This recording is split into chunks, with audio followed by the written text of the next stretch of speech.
ایک چھوٹی سی بات تمہاری سمجھ میں نہیں آتی، تم احمق ہو، نکل جاؤ یہاں سے۔ ایک معمولی سا کام تھا، وہ بھی تم نے بگاڑ دیا، نیرے گاؤ دی ہو تم۔ مارو اسے، جب تک مار نہیں پڑے گی سنبھلے گا نہیں نا ہنجار کہیں کا۔ یہ اور اسی قسم کے بہت سے سخت فقرے ان کی زبان سے سننے میں آتے ہیں جو چیزوں کو ٹھیک کرنا چاہتے ہیں، کسی کی اصلاح کرنا چاہتے ہیں۔ اصلاح کے لیے بزرگوں نے کہا کہ صبر کی بڑی ضرورت ہے، اگر صبر نہ ہو تو بات نہیں بنتی۔ جبر یا زبردستی سے آدمی کچھ دیر کے لیے اپنے عمل سے رک تو جاتا ہے لیکن اس سے توبہ نہیں کرتا۔ صبر سے سمجھایا جائے تو توبہ کے امکانات بڑھ جاتے ہیں۔ ایک بزرگ تھے، بڑے پڑھے لکھے، بڑے نیک۔ ایک مرتبہ سیر کو جا رہے تھے، اپنے کام سے کام خاموشی سے راستہ پار کر رہے تھے کہ ایک امیر زادہ انہیں ملا۔ چھوٹا سا شہر تھا، سبھی لوگ ایک دوسرے کو جانتے تھے۔ اس امیر زادے نے پہچان لیا کہ وہ بزرگ کون ہیں، اور بزرگ بھی جانتے تھے کہ یہ بگڑا رئیس زادہ کون ہے۔ جن کے پاس دولت ہوتی ہے اگر وہ سر جھکا کر چلیں تو اللہ اور دیتا ہے، دولت کی بہت سی آفتوں سے محفوظ رکھتا ہے، لیکن دولت کا نشہ اور دولت کی گرمی ایسی ہوتی ہے کہ اس سے عام طور پر دولت والا اچھل پڑتا ہے، وہ پھر مشکل ہی سے کسی کو خاطر میں لاتا ہے۔ یہ جو بگڑا رئیس زادہ تھا، اس نے دیکھا کہ ایک اللہ والا چپکے سے جا رہا ہے تو بڑا ان کا مذاق اڑایا، کبھی روزوں پہ چوٹ کی، کبھی نماز پر، کبھی ان کی داڑھی پہ پھپتی کسی، کبھی زلفوں کو کھینچا تانا، بدمست جو جی میں آیا کر گزرا۔ ان بزرگ نے دیکھا اول تو بگڑا رئیس زادہ، پھر نشے میں دھت، جو کچھ ان کی گت بنتی رہی اس پر صبر کرتے رہے۔ دل میں ایک ہی خیال تھا کہ کوئی صورت ایسی نکل جائے کہ اللہ تعالیٰ اسے توفیق نیک دے اور یہ پینے پلانے اور پی کر بہکنے سے پرہیز کرنے لگے۔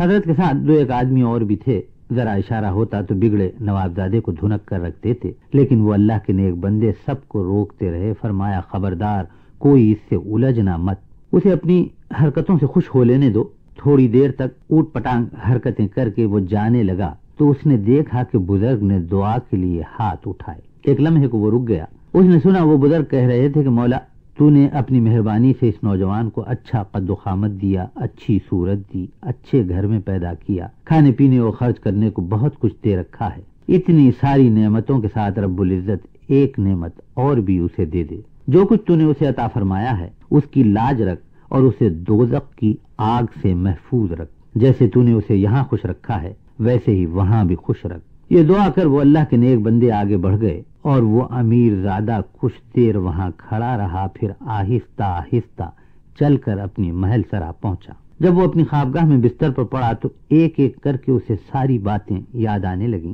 جیسے جیسے نشہ اترتا گیا اسے اپنی چھچوری حرکتوں کا احساس ہونے لگا، اور رفتہ رفتہ اس کی شرمندگی کا یہ حال ہوا کہ اس سے اپنی محل سرا میں ٹھہرا نہ گیا، فوراً وہاں سے بھاگا اور سیدھا ان بزرگ کے در دولت پر پہنچا۔ بولا کہ میری بے حیائی پر آپ کی نیکی اور میری بدتمیزیوں پر آپ کی مہربانی نے میرے دل پر بڑا اثر کیا، مجھ سے غلطی ہوئی، میں سچے دل سے آپ سے معافی مانگتا ہوں۔ بزرگ نے کہا کہ بیٹے میں نے تو تمہیں معاف کیا، لیکن اگر تمہیں واقعی پچھتاوا ہے تو تم اللہ تعالیٰ کی بارگاہ میں توبہ کرو۔ اس امیر زادے نے نہا دھو کر توبہ کی اور اللہ تعالیٰ نے اس کا دل کچھ ایسا پھیرا کہ بعد میں وہ بڑا نیک بن گیا۔ وہ بزرگ جب بھی اسے دیکھتے اللہ کا شکر ادا کرتے کہ اس نے انہیں صبر و ضبط کی دولت سے مالا مال کیا۔ اگر وہ بگڑے امیر داتے کی باتوں پر صبر نہ کرتے تو شاید کبھی اس کی اصلاح نہ ہوتی۔ This program is the sole property of Central Productions, Pakistan Broadcasting Corporation, Islamabad. Piracy in this regard is illegal.